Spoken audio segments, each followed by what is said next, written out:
Hello student, आज हम नया टॉपिक लेके आए हैं जो कि बहुत ही इम्पोर्टेंट है। आपके एग्जाम में एक विमीय प्रत्यास्थ संघट का विश्लेषण आता है और कई बार पेपर में आ चुका है 11th क्लास में। और पिछली वीडियो में हमने प्रत्यास्थ संघट और अप्रत्यास्थ संघट के बारे में हमने बताया था, समझाया था। अगर आपने प्रत्यास्थ संघट या फिर अप्रत्यास्थ संघट ना पढ़ा हो तो हमारी पिछली वीडियो आप देख सकते हैं आइकन पर क्लिक करके।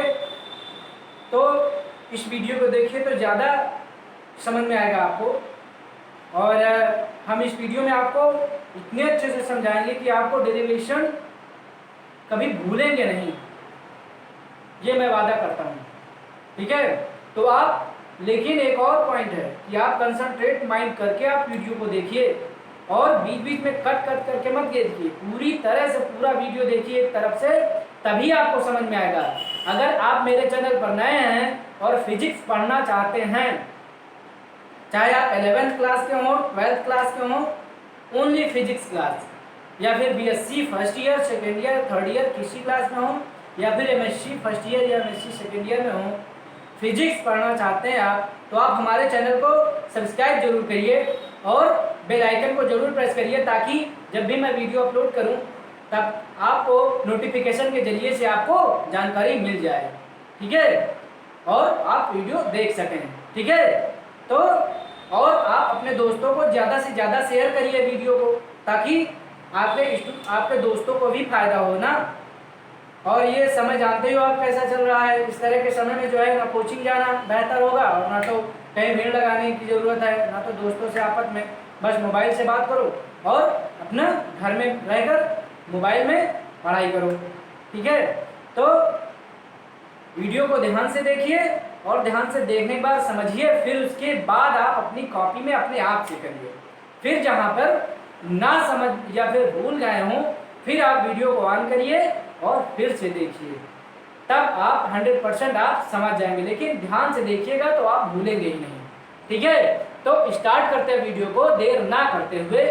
ठीक है, तो हम कह रहे हैं एक विमीय प्रत्यास्थ संघट का विश्लेषण बहुत ही इंपॉर्टेंट है। हम यहाँ पर फिगर बनाते हैं जो कि बहुत ही इंपॉर्टेंट है। इस फिगर को आप समझ लेंगे तो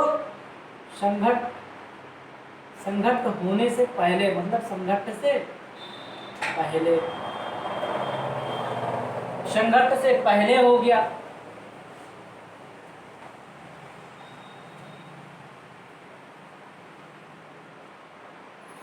ओके, यहाँ पर दो पिंड हैं, M1 व M2। ओके, M1 व M2। ठीक है, अब क्या M1 जो है U1 वेग से जा रहा है और M2 जो है वो U2 वेग से जा रहा है। ठीक है, M1 U1 वेग से और M2 U2 वेग से। अब संघट के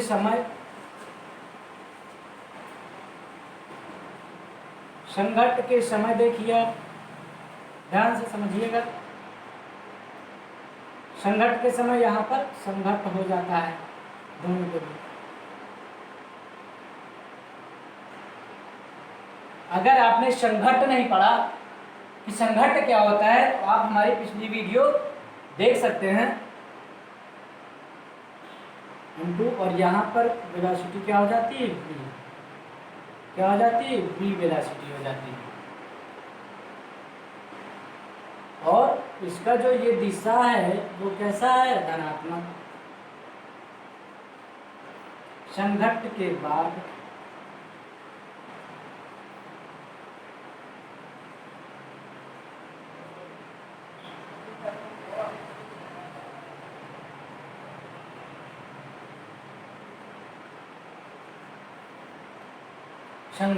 बाद यहाँ पे पहुंच जाएगा ना,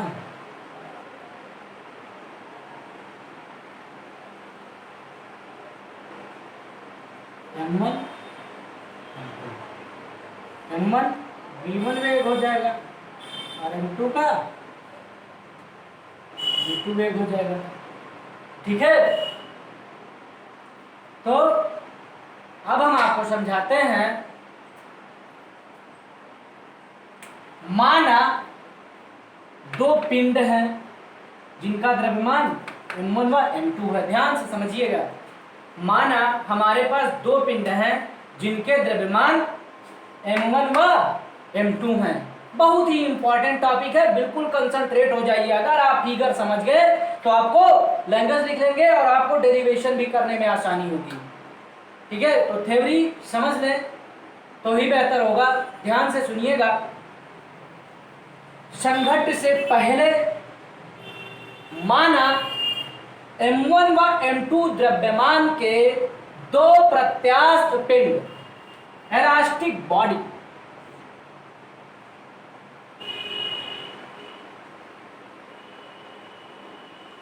दो प्रत्यास्थ पिंड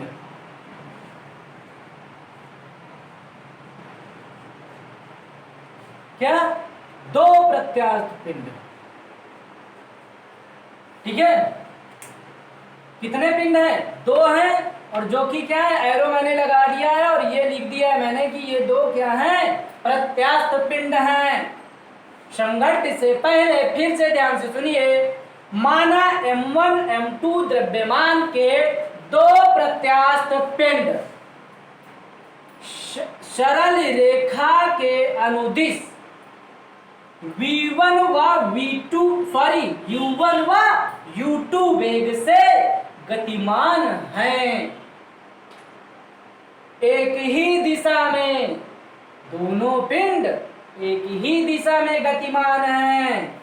देख लीजिए, आप एरो लगा हुआ है और ये एरो और बड़ा कर देता हूं और ये एरो आपको दिखा देता हूं।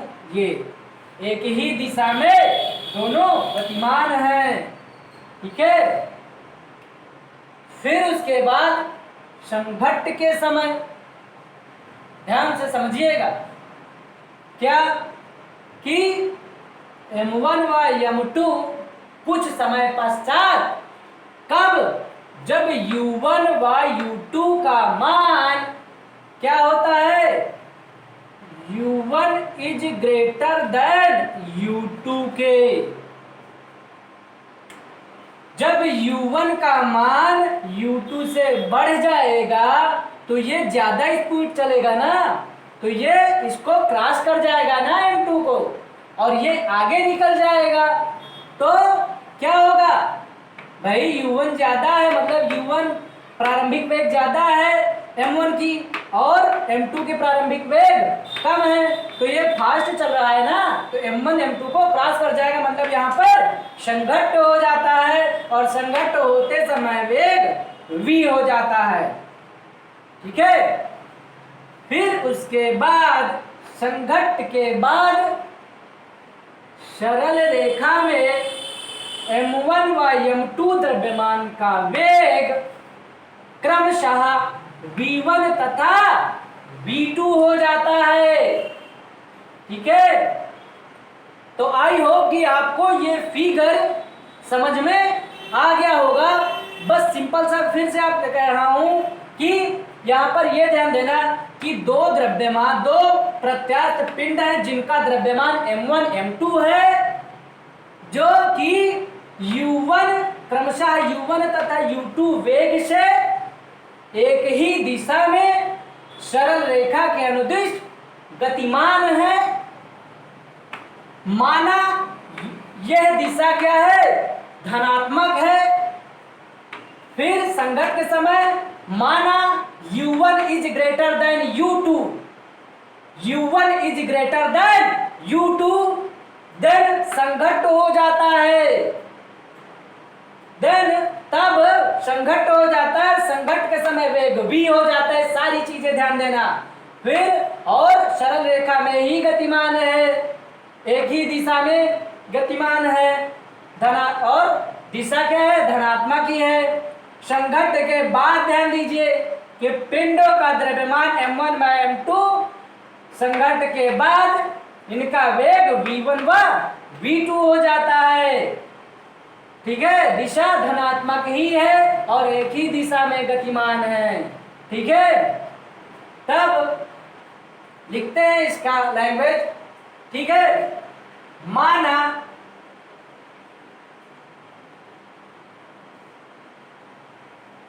m1 व m2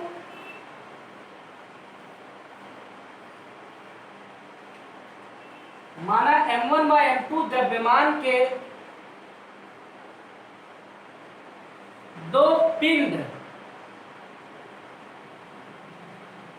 माना m1 व m2 द्रव्यमान के दो पिंड u1 व u2 वेग से एक सरल रेखा के अनुदिश, एक सरल रेखा के अनुदिश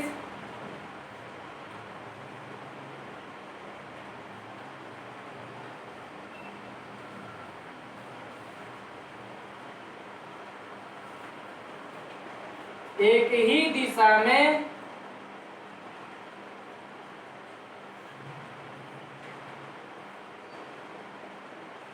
गतिमान हैं।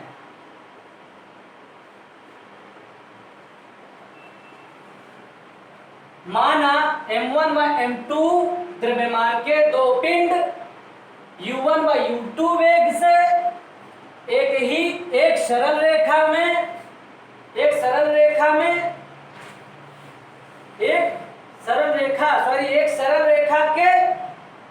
रेखा के अनुदिश एक ही दिशा में दोनों गतिमान हैं।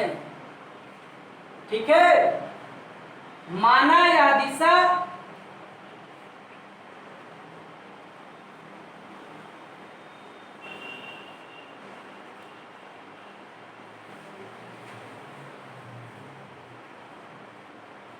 धनात्मक है।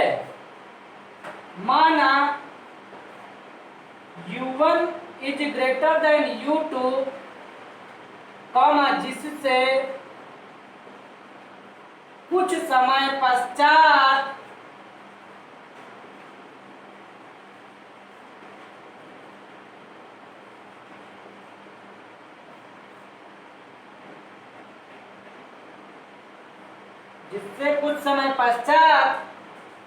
कुछ समय पश्चात संघट्ट होता है, कोलिजन होता है।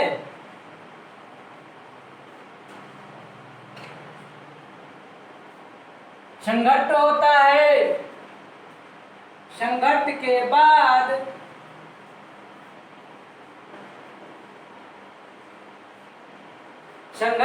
बाद ये पिंड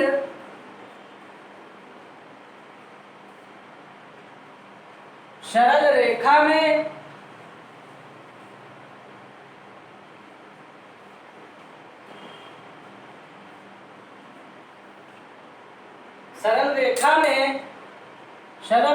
में v1 तथा v2 वेग से गति करते हैं। माना m1 व m2 द्रव्यमान के दो पिंड u1 व u2 वेग से एक सरल रेखा के अनुदिश एक ही दिशा में गतिमान हैं। पहला संघट्ट से पहले हो गया। अब माना यह दिशा धनात्मक है। ठीक है, माना u1 is greater than u2, तब जिससे कुछ समय पश्चात संघट्ट होता है। ये हो गया संघट्ट के बाद ये पिंड सरल रेखा में v1 तथा v2 वेग से गति करते हैं। इसके बाद संघट्ट में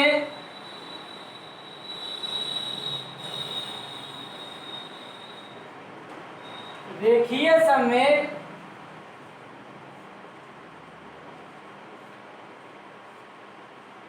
संघट्ट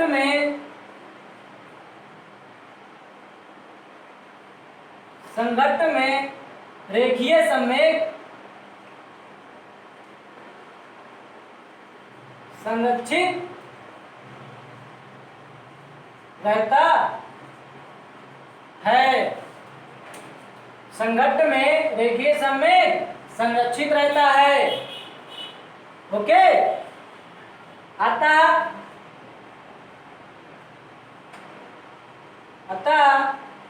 रेखीय संवेग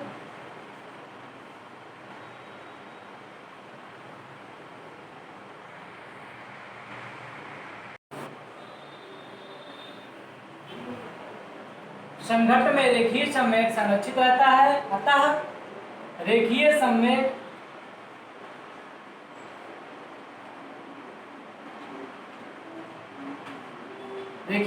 संरक्षण के नियम से क्या मिलेगा? m1u1 प्लस m2u2 बराबर m1v1 प्लस m2v2 के। ये समीकरण एक बन गया। अब समीकरण एक से हम और कुछ कर सकते हैं। m1 को एक तरफ कर लो। m1 क्या मिलेगा हमको? u1 माइनस v1 के बराबर m2 को एक तरफ कर लो तो m2 क्या हो जाएगा? m2 का मान ले लेंगे तो v2 माइनस का u2। समीकरण 2 बन गया। अब हम चूंकि ये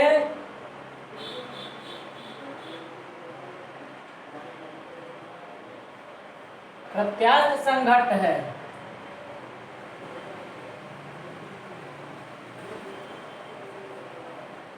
इसलिए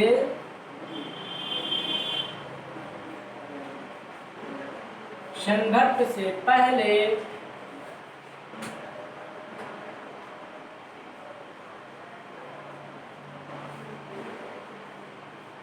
तथा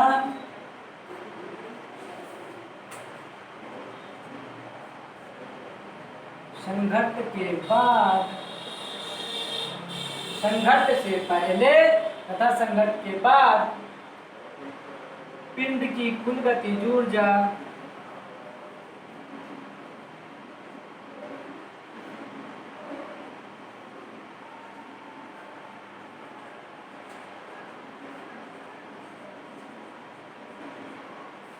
समान होगी। अतः क्या होगा? Half m1u1 square plus half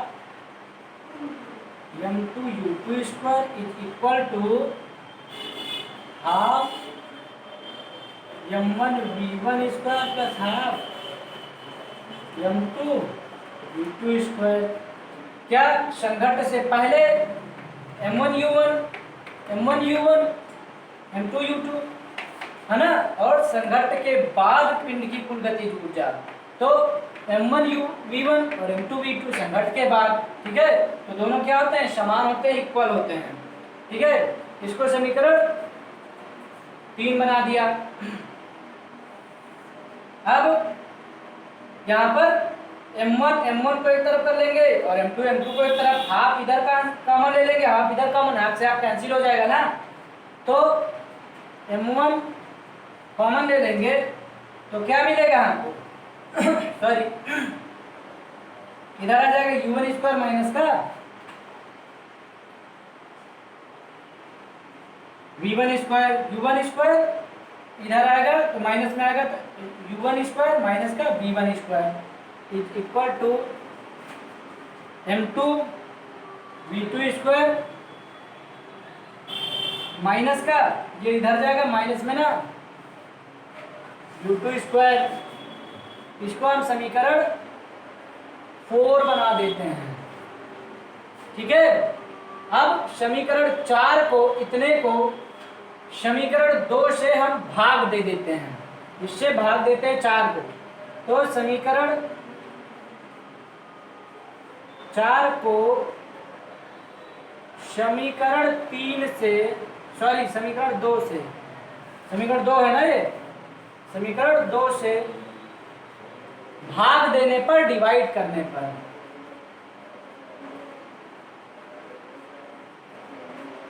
भाग देने पर हमें क्या मिलता है, हमें प्राप्त होता है, देखिए m1 ए स्क्वायर माइनस बी स्क्वायर का फॉर्मूला क्या होता है, ए माइनस बी, एक ब्रैकेट में और दूसरे ब्रैकेट में ए प्लस बी, तो क्या होगा u1 माइनस v1 और u1 प्लस v1, एक ब्रैकेट में हो गया, अपान का इससे भाग दे रहा है ना 2 से, तो m1 u1 माइनस v1 बराबर का m2, एक ब्रैकेट में v2 माइनस u2 और दूसरे ब्रैकेट में v2 प्लस u2 अपान, इससे भाग दे रहा है ना, तो m2 into v2 minus v2 दे। ठीक है, अब इससे और इससे कैंसिल और ये इससे कैंसिल, क्या मिलेगा हमें u1 प्लस v1 बराबर v2 प्लस u2, यही मिला ना हमें। ठीक है, आगे बढ़ते हैं।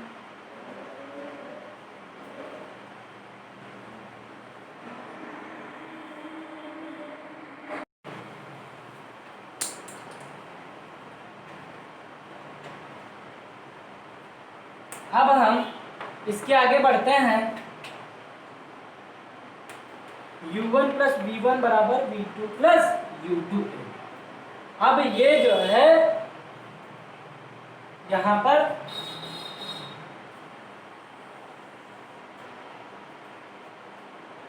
क्या हो जाएगा, u1 और u2 को, मतलब कि संघट के पहले वाले वेग को एक तरफ कर लो, संघट के बाद वाले वेग को एक तरफ कर लो, तो क्या हो जाएगा u1 माइनस का u2 बराबर v2 माइनस का v1, ये समीकरण हमारा 5 बन गया, इक्वेशन 5 बन गया, 4 ये था और समीकरण 5 ये बन गया।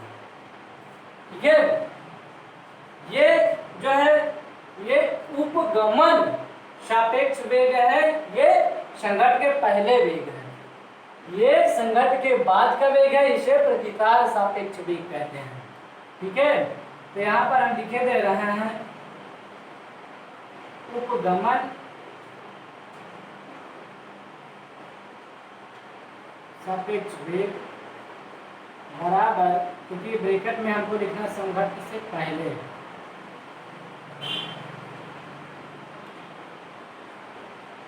संघट से पहले का वेग मतलब उपगमन सापेक्ष वेग, और संघट के बाद मतलब प्रतिसार सापेक्ष वेग।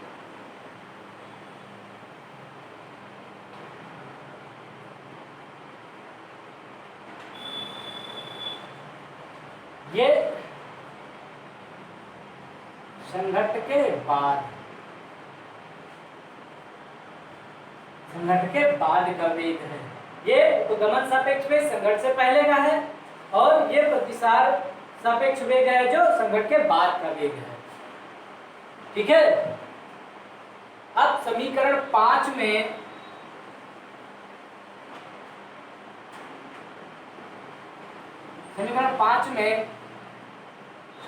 m2 से गुणा करने पर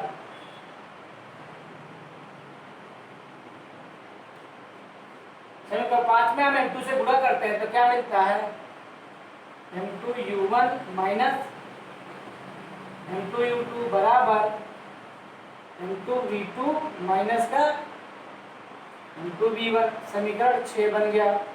अब समीकरण 1 से समीकरण 6 को घटाने पर,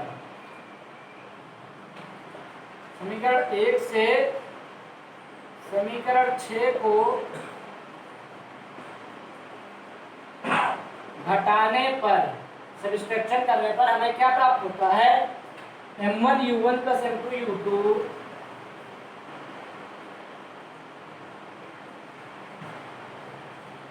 माइनस का m2u1 माइनस m2u2 के एक ब्रैकेट में इक्वल टू, जगह नहीं है इधर, यहाँ पे लिख रहे हैं m1v1 प्लस m2v2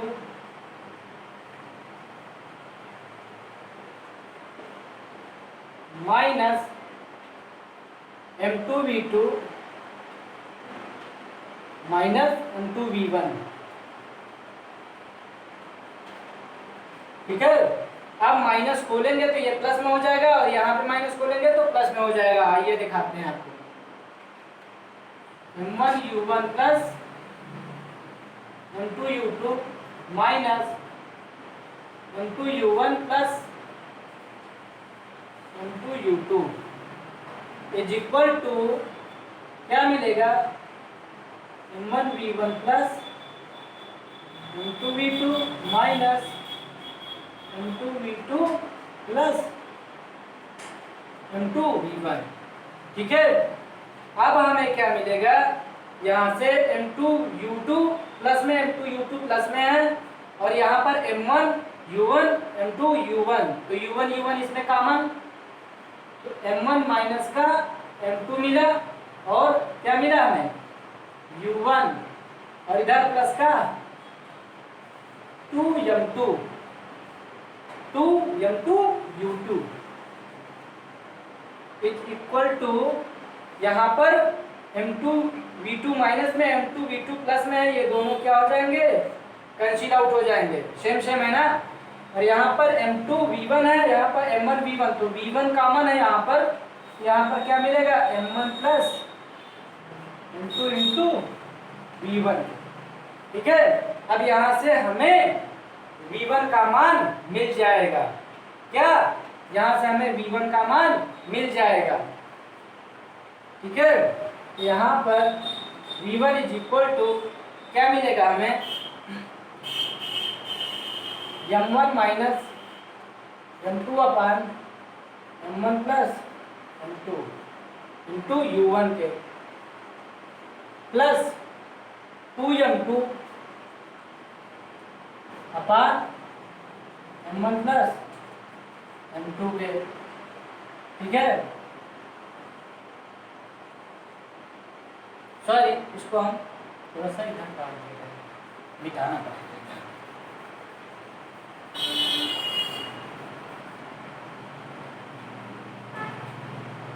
क्या हुआ, m1 माइनस m2, ये अपान में आ गया इधर m1 plus m2 into u1 और इधर प्लस का 2m2 अपान m1 प्लस m2 और इधर क्या बचेगा, इंटू u2 के। ये हमारे पास अज्ञात राशि v1 का मान आ गया। अब हमको v2 का मान निकालना है। किसका मान निकालना है, v2 का मान। ये समीकरण क्या बन गया, 7, समीकरण 7 बन गया। ठीक है, अब हमें v2 का मान निकालना है, तो चलिए आगे बढ़ते हैं।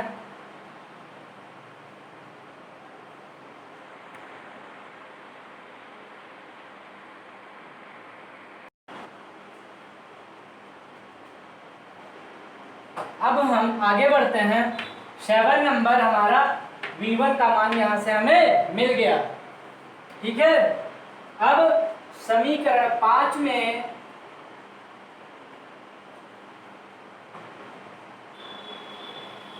m1 से गुणा करने पर क्या मिलता है, देखिए m1u1 माइनस m1u2 बराबर m1v2 माइनस m1v1। ये समीकरण क्या बन गया, 8। अब समीकरण 1 तथा 8 को जोड़ने पर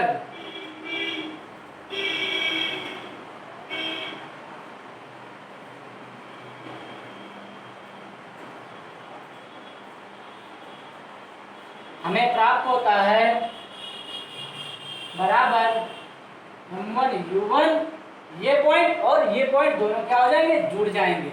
m1u1 माइनस m1u2 प्लस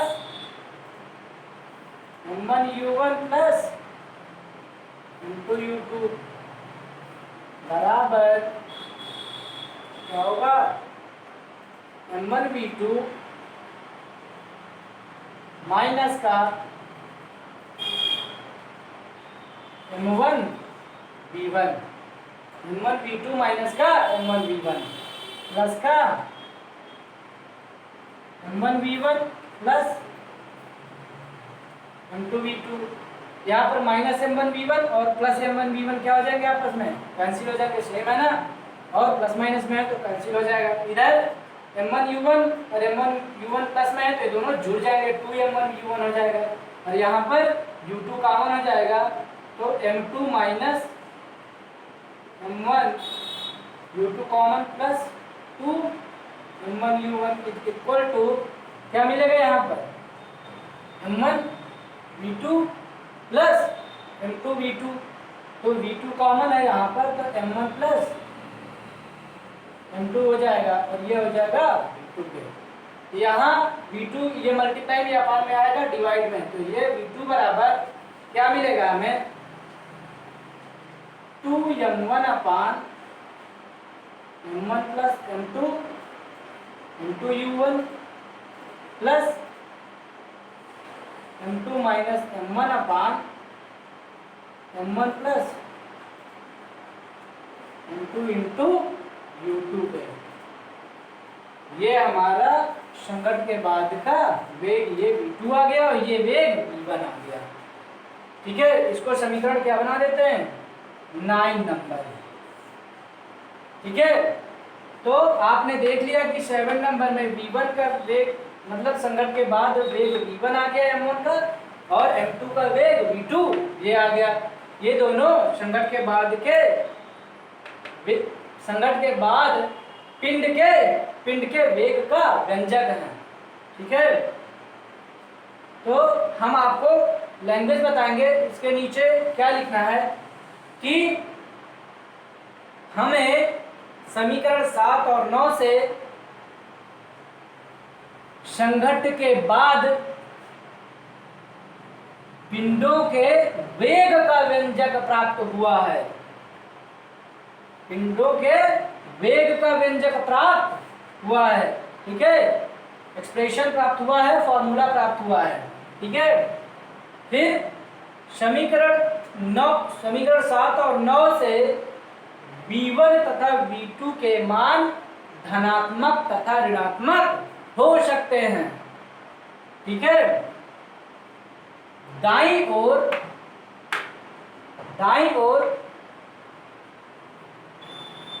धनात्मक दिशा होगी जो, और ऋणात्मक चिन्ह क्या प्रदर्शित करेगा, वो बाईं ओर ऋणात्मक चिन्ह को प्रदर्शित करेगा। ठीक है, धनात्मक चिन्ह दाईं ओर को प्रदर्शित करता है।